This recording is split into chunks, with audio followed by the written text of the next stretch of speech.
Cobra. Actually ఈరోజు ఈ వీడియోలో మనం కోబ్రా గురించి తెలుసుకోబోతున్నాము.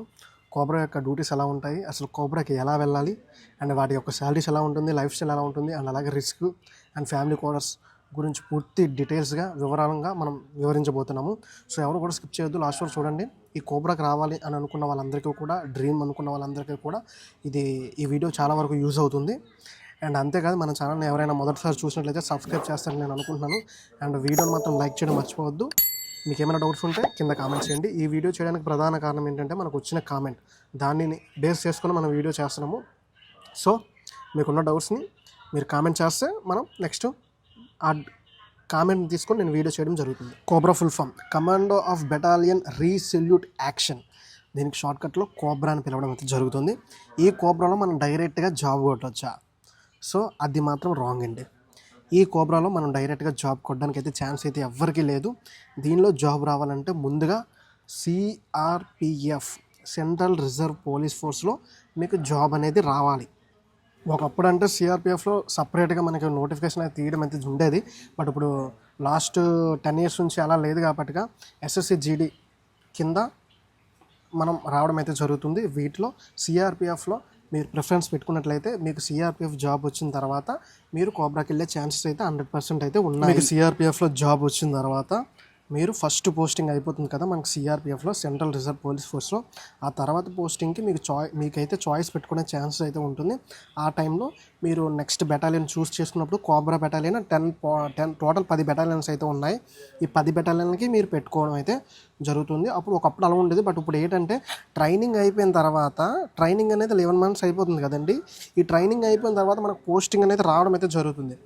ఆ పోస్టింగ్లోనే మనకి సిఆర్పిఎఫ్ వాళ్ళకి కోబ్రాలో ఫస్ట్ పోస్టింగ్ అయితే ఇచ్చేస్తున్నారు. కారణం ఏంటంటే, చాలామంది ఎవరు వెళ్ళకపోవడానికి కారణమనో మరి ఏంటో, వేకెన్సీస్ ఎక్కువ ఉండడం వల్ల మరి ఏంటో, మనకు ఫస్ట్ పోస్టింగే మనకి కోబ్రా కూడా మీకు వచ్చే అవకాశాలు అయితే 100% అయితే ఉన్నాయి. బట్ మీ లక్, ఒకవేళ మీకు ఫస్ట్ పోస్టింగ్ రాకపోతే నెక్స్ట్ పోస్టింగ్లో మీరు కోబ్రా పెట్టుకుంటారు. కోబ్రాకి వెళ్ళిపోసినట్లయితే మీకు 3 months అయితే ట్రైనింగ్ ఉంటుందండి.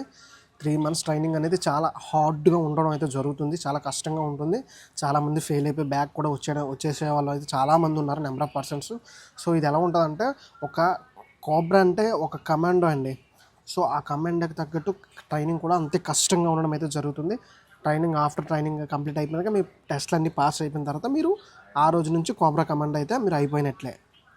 ఈ కోబ్రాలో మనకి ఏంటంటే, జాయిన్ అయిన తర్వాత మనకి శాలరీస్ అనేవి సేమ్ సిఆర్పిఎఫ్ ఎలానో సేమ్ ఇందులోనే కూడా బేసిక్ పే ఉంటుంది, డిఏ ఉంటుంది, హెచ్ఆర్ఏ ఉంటుంది, అండ్ అలాగే రిస్క్ అలవెన్సెస్ ఉంటుంది.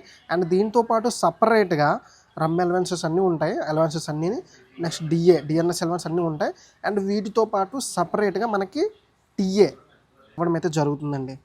మన బేసిక్ పే బట్టి దాని మీద డిపెండ్ అయి ఉంటుంది, ఇంత పర్సెంటేజ్ అని ఉంటుంది. అంటే ఏంటంటే, సిఆర్పిఎఫ్ వాళ్ళకి వీళ్ళకి డిఫరెన్స్ ఏంటంటే, టీఏ అనేది డిఫరెన్స్ అయితే ఉంటుంది. సపోజ్ ఇప్పుడు 21,700 రూపాయలతో మీరు స్టార్ట్ అయ్యారంటే మీకు 2,500 నుంచి 3,000 రూపాయలు మీకు ఎక్స్ట్రా వచ్చే అవకాశాలు అయితే ఉన్నాయి. ఈ డ్యూటీస్ ఎలా ఉంటాయంటే అంటే ఇది ఏంటంటే జంగిల్ వారియర్ అండి. దీనికి మరొక పేరు ఏంటంటే జంగిల్ వారియర్ కోబ్రా వాళ్ళకి.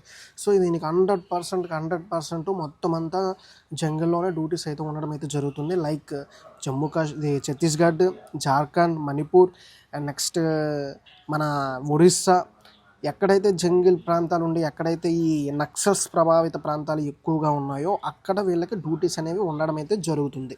సో రిస్క్ అంటారా, రిస్క్ అయితే మాత్రం 10/10 అయినా మాత్రం చెప్పవచ్చు.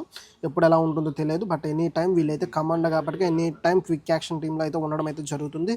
సో ఎప్పుడు డూ ఆర్ డై అన్నట్టు ఉంటుంది. యుద్ధం వచ్చినా ఏం వచ్చినా సరే మన వాళ్ళందరూ కూడా వాటిని ఫేస్ చేయాల్సిన పరిస్థితులు అనేవి ఎదుర్కోవాల్సి ఉంటుంది.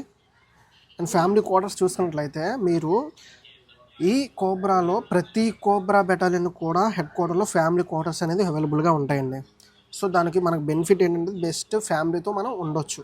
అంటే ఎప్పుడు సపోజ్ మీకు ఒక కోబ్రాలో మీకు ఏదో సంథింగ్ ఒక బెటాలియన్లో మీకు జాబ్ వచ్చింది. ఆ బెటాలియన్లో మీకు ఎలా ఉంటుందంటే, 3 months హెడ్ క్వార్టర్లో ఉంటారు, 3 months హాప్స్ డ్యూటీలో ఉంటారు, జంగిల్లో ఉంటారు. సో ఈ 3 months మనం ఫ్యామిలీ పెట్టుకోకపోవచ్చు మీ ఇష్టం. బట్ తర్వాత 3 months అయిపోయిన తర్వాత మీరు హెడ్ క్వార్టర్కి వెళ్ళిపోతారు కదా, ఆ టైంలో మీరు అక్కడ ఫ్యామిలీని పెట్టుకోవచ్చు, మీరు ఫ్యామిలీతో ఉండొచ్చు. అండ్ నెక్స్ట్ అక్కడ Morcha duties, main gate duties, and చిన్న చిన్న వర్కింగ్, ట్రైనింగ్లు ఇవన్నీ మీకు ఎడావిడిగా ఎప్పుడులాగా ఉండడం అయితే జరుగుతుంది.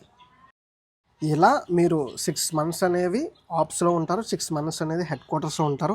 ఆ 6 మంత్స్లో మీరు లీవ్ కట్ చేయాల్సి వస్తుంది. అండ్ అలాగే ఫ్యామిలీతో కూడా ఉండే అవకాశాలు అయితే 100% ఉన్నాయి. ఈ కోబ్రాని ఎస్టాబ్లిష్ చేసింది ఏంటంటే 2008లో స్టార్ట్ చేయడం జరిగింది.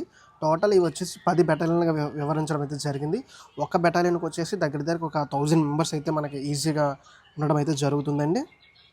సేమ్ ఇక్కడ సిఆర్పిఎఫ్లో కానిస్టేబుల్ ర్యాంక్తో వెళ్తే కోబ్రాలో కూడా సేమ్ మీ కానిస్టేబుల్ ర్యాంకే ఉండడం అయితే జరుగుతుంది.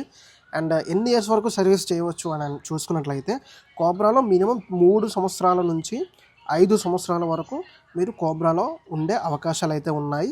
సో ఇన్కేస్ మీకు 3 ఇయర్స్ తర్వాత మీరు వచ్చేవాళ్ళంటే వచ్చేవచ్చు, లేదు మేము 5 ఇయర్స్ చేస్తామంటే 5 ఇయర్స్ కూడా మీకు ఛాన్స్ చేసే అవకాశాలు అయితే ఉన్నాయి.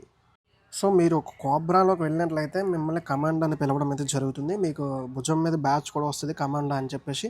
సో ఇది ఒక ప్రౌడ్ఫుల్గా చెప్పుకునే జాబ్ అని చెప్పొచ్చు. ఇప్పుడు ఇండియన్ ఆర్మీ చూసుకున్నట్లయితే బ్లాక్ కమాండో, నెక్స్ట్ పారా కమాండో అని వాళ్ళని ఎలా పిలవడం జరుగుతుందో, అంటే ఇండియన్ ఆర్మీలో ఉన్న కమాండోస్ వాళ్ళు. సో ఇలాగ సిఆర్పిఎఫ్లో ఈ కోబ్రా కమాండోని అలా పిలవడం అయితే జరుగుతుంది, కోబ్రా కమాండో అని చెప్పేసి.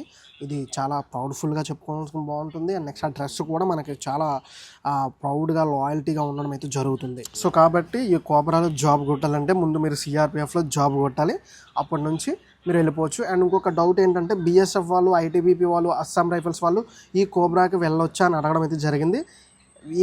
ఈ కోబ్రాలో అలాంటి వేరే ఫోర్సెస్ వాళ్ళు ఎవరిని కూడా తీసుకోవడం జరగదండి. కేవలం సిఆర్పిఎఫ్ వాళ్ళని మాత్రమే తీసుకోవడం అయితే జరుగుతుంది ఈ కోబ్రాలో.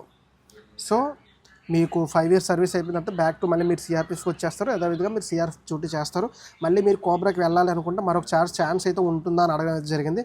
మళ్ళీ మీరు హవల్దార్ అయిపోతారు కదా, హవల్దార్ అంటే మేజర్ అయిపోతారు కదా, హెడ్ కానిస్టేబుల్. ఆ తర్వాత మళ్ళీ మీరు ఆ టైంలో కూడా మీరు కోబ్రాకి వెళ్ళవచ్చు, మళ్ళీ మీరు డిప్యూటేషన్ ఇవ్వచ్చు, మీరు వెళ్ళవచ్చు, మళ్ళీ మీరు సర్వీస్ అక్కడ కూడా చేయవచ్చు. సో ఇది ఈరోజు మనం కోబ్రా గురించి అయితే క్లియర్గా మీకు అర్థమైందని నేను అనుకుంటున్నాను. సో ఇంకేమైనా డౌట్స్ ఉంటే కింద కామెంట్ చేయండి. అండ్ అలాగే నెక్స్ట్ వీడియోలో ఏం చేయాలన్న విషయం కూడా మీరు కింద కూడా కామెంట్ చేయండి. అండ్ వీడియోని లైక్ చేయడం మాత్రం మర్చిపోవద్దు. Thank you. జై హింద్.